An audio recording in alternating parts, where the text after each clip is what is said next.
There's a guy in our neighborhood who complains when there are little kids playing at the park across the street. He doesn't like them being there, but like, you bought your house across the street from a park, you know, like, come on, man.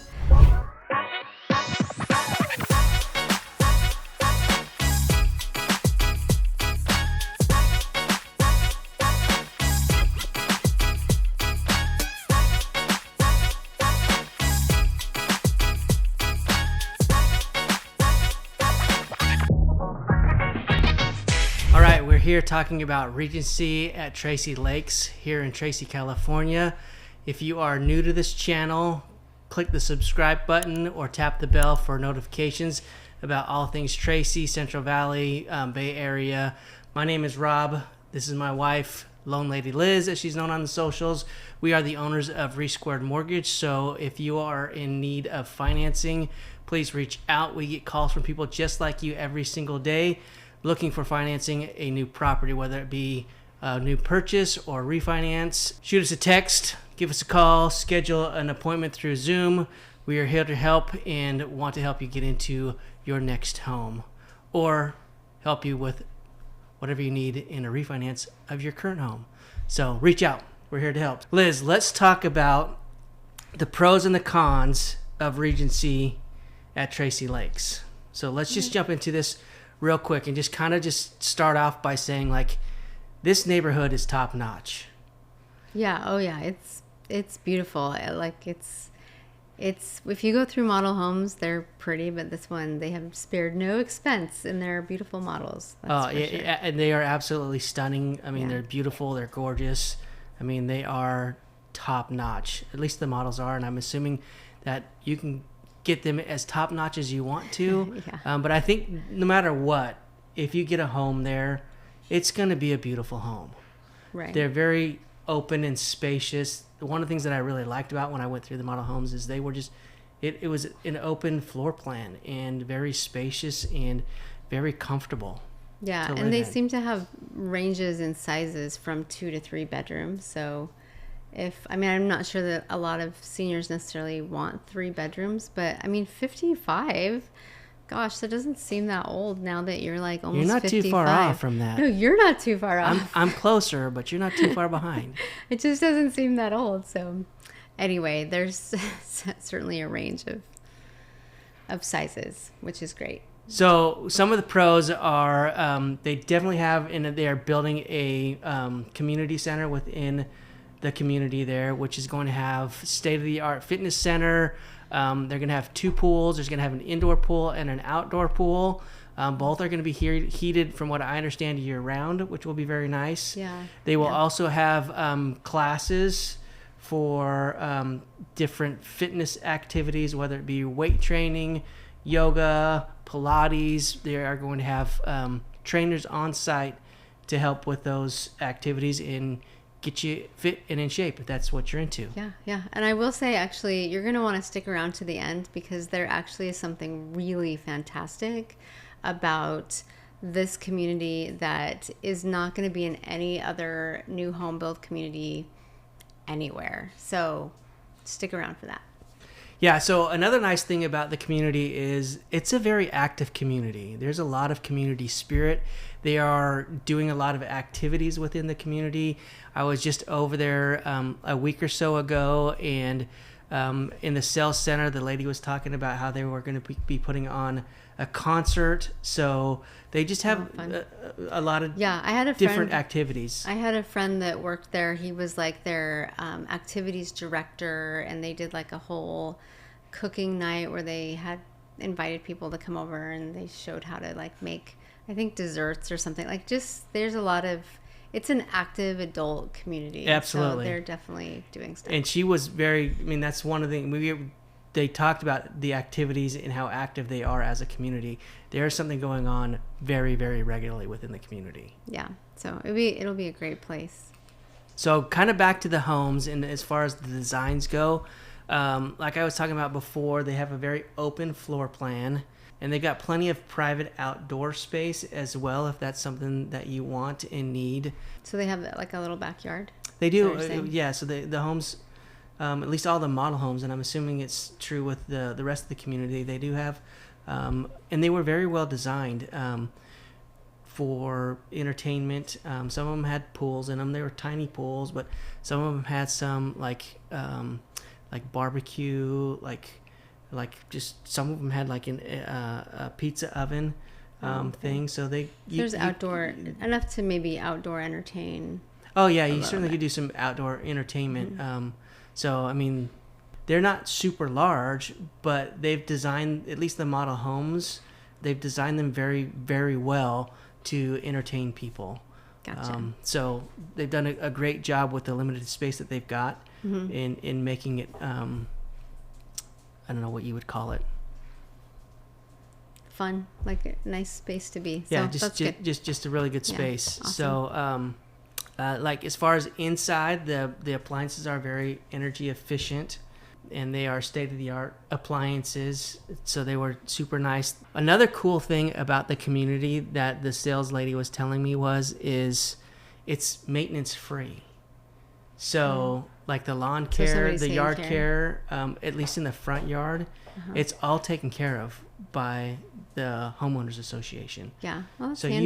you don't have to worry buy about a lawnmower. Yeah, you don't have to worry about taking care of and maintaining the front yard. Yeah, well, that's good. So that is very, very cool. Cool. Awesome. Well, okay, so there's definitely going to be some cons, right? When you're living in a 55 and up community. One of the cons is going to be that you can't, I don't want to say that you can't live there if you're not 55, because like, if you want to move in when you're 55 and we're married and I'm not 55 because I'm younger than you are, I can still live there. You can. Right? There are some restrictions.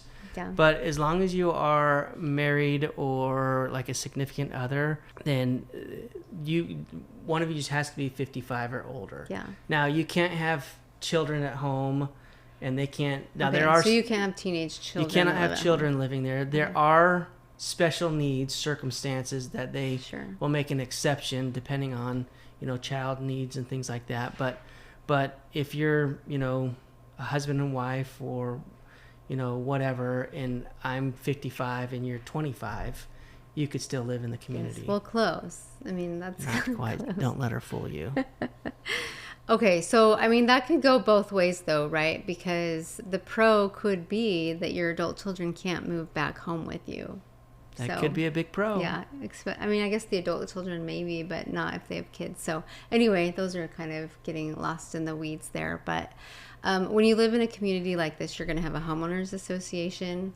And as somebody who lives in a homeowners association, that also has pros and cons. It's nice that everybody is required to replace their broken fences and they can't paint their house hot pink. But also, it's like government at its most smallest level of busybodies and people telling you what you can and can't do with your property. And so, people have different opinions and feelings about that, but that could be a con, is that you have somebody telling you what to do with your property. So, and right now the HOA fee is currently $375 as of the recording of this recording of this video. Yeah, I don't know. We live in a community that is an HOA that has a fee, and it has started off a lot lower than it is now. So I don't know. Yeah, that's true. I guess it's always something that can happen. It can always increase. Yeah, and ours actually increased as the amenities in the neighborhood got finished. So if this neighborhood doesn't have the pool finished yet, it might go up when the pool is finished, or the outside, so there's just different things that could. You definitely want to check. Find out the rules. Definitely want to check how that can be affected. For sure. So. Yeah. They have had to get there, they've had to widen the road. It is a fairly main thoroughfare for commuters, I think. So if you are in a house that lines, I think it's Corral Hollow and Valpico, you might get some commuting traffic time. So in the morning for sure, and then in the evening. But also, there is just kind of in that general area, there is a lot of construction going on, and there are new builds down on Corral Hollow. You got Ellis, which is it's still in development, but it's been in development for a number of years, but they still are building a number of homes. And then you got Tracy Hills down the road a little bit farther that is still under construction as well, and probably going to be under construction for some time. So there is a lot of traffic. There's a lot of noise. At least right now, I think some of that will probably dissipate over time as those developments but all those developments up. will be done, and they're going to have people living in more them. traffic There's for gonna be sure. more traffic. So I mean, that is something that you want to take into consideration. Traffic right now is going to be heavy, and it probably will always be heavy in the morning commute and the evening commute. The other thing is you are in Tracy, so if you want to go out to different areas, you're going to want to take into consideration the traffic going in and out of town from a commuter standpoint. If you're still working and you're working over in the Bay Area, you're going to have to consider the commute, those commute times to get to Livermore, which is mileage-wise not that far, 15 miles or something.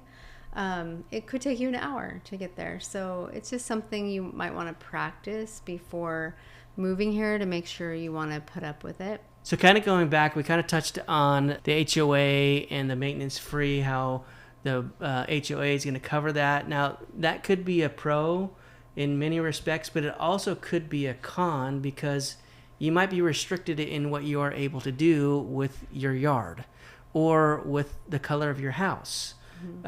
Those things can be very restrictive in a community that has an HOA where you have to get approval for things. So if you're a gardener and you want to put a garden somewhere in your yard, you might have to get approval, and you may or may not be able to do something like that. So while the HOA covers a lot of things from a maintenance standpoint, it also can cause some restrictions that might not be for you. So you're going to want to see before you move in what those restrictions might be, just to make sure that it aligns with what you want to do. Yeah. Well, and you talked earlier about the community spirit that is going to be, there's going to be lots of things to do, which is great. But if you are somebody that doesn't really want to get involved, I mean, nobody's going to make you, obviously, but it might be annoying. I don't know. No, it very well could be. Again, back to kind of where we're at. I mean, we live across the street from a park where they do all the big activities. Right. So the concert in the park is right across the street from our house. They do movies in the park in the summertime. That is, again, right across the street from us. So we knew what we were getting into when we bought the house. But, I mean, it certainly is definitely noisy when they are doing those types of activities. Yeah. So it might not be for you. Right. Yeah. There's a house across from us, which... there's parties at all the time. You rent it for parties. So there are weekends where there's lots of cars on the street. So I think that you have to go into your purchase and the lot location realizing what could be around you. Like, put that into consideration, because like we can't complain about there being music until 10 p.m. at night across the street from us, because we bought our house knowing it was going to be here. And there's a guy in our neighborhood who complains when there are little kids playing at the park across the street. He doesn't like them being there, but like, you bought your house across the street from a park, like, come on, man. So I think just putting into consideration, if you're by the clubhouse or maybe a walkway to the lakes that are there, like, you're going to get people that take walks past your house all the time. You're going to have to figure out if that's going to be okay for you. So talking about the lakes, or at least one of the lakes, the main lake, will be stocked with fish, and you can fish in that lake. It's catch and release, but it will have fish for you to fish. Yeah. Well, you have to have a fishing license, did they say? I don't know. They didn't say. I mean, it's a private community, so I don't know that. I don't know why you would need a fishing license, because it is just private. Wondering. My speculation would be no, but I'm no expert in that, so don't take my word for it. Yeah, Rob Reese on YouTube said. Nope, I'm not going there. Okay, so you want to talk about the coolest thing? Yeah, let's talk about it. It's so dang handy. So when you move to a new home build, like a new home development, there's a lot you have to pay for in like infrastructure, roads, schools, all of those things. And they tax you. That tax is called a Melrose tax. And those taxes are not forever, but they're like 30-year taxes. So they're really a long time. And you can always buy them out, but they are extra taxes on your bill. So these are for new home builds, or if you buy a house that time period we haven't passed it. So something that is fantastic about the 55 and up community here at Regency Lakes is they don't have Melrose. They're not trying to build schools. The roads are being developed or built by the developer. Anything else that the Melrose would charge, you're not getting. They don't have Melrose, so their tax rate is 1.05%, which is fabulous. It's just that ad valorem, I think is what it's called. It's just the tax rate. So no extra property taxes with the 55 and up community. Also, what you might want to think about if you are a resident in California and you're moving to, this is going to apply to anywhere, but I think since we're talking about this in that like senior space, 55 and up, Prop 19 allows you to transfer the tax basis from where you're living to where you're going, which could save thousands of dollars. We just helped a woman the other day who's moving into a 55 and up community. She bought her house that she's selling 50 years ago, so she's paying like nothing in taxes. And she gets to transfer that whole thing off to the new community, and it saves her $5,000 a year. So that's big. I mean, that's like huge, because I think a lot of the hang up for people in moving, especially seniors, is they don't want to lose their tax rate. And so they stay in a place that's not suited for them. It might not be one store. It's really far away from their family, who all they could afford was to live in the valley. And so it's just not a great place. But they're really hung up on that tax expense because their house is paid for. And if they move, they're thinking, oh my gosh, the property taxes. Well, in this case, that they can transfer it. It doesn't mean you won't have any tax change, because it really depends on where you're leaving, where you're going. But you can take like a huge piece of it with you. So I think that's pretty significant and like really, really important to consider. Yeah, I think that's huge. So yeah. Thanks for sticking around to the end. We appreciate you being here. Again, if you are looking for financing your current home or looking to buy a new property, please reach out. We are getting calls and text messages from people just like you every single day. So hit us up for a Zoom chat. We're here to help any way that we can. Again, my name is Rob. This is Lone Lady Liz. We are the owners of Resquared Mortgage, and we are here to help you finance your next home, or the next place you call home. So thanks again for being here. We appreciate you. Have a good one.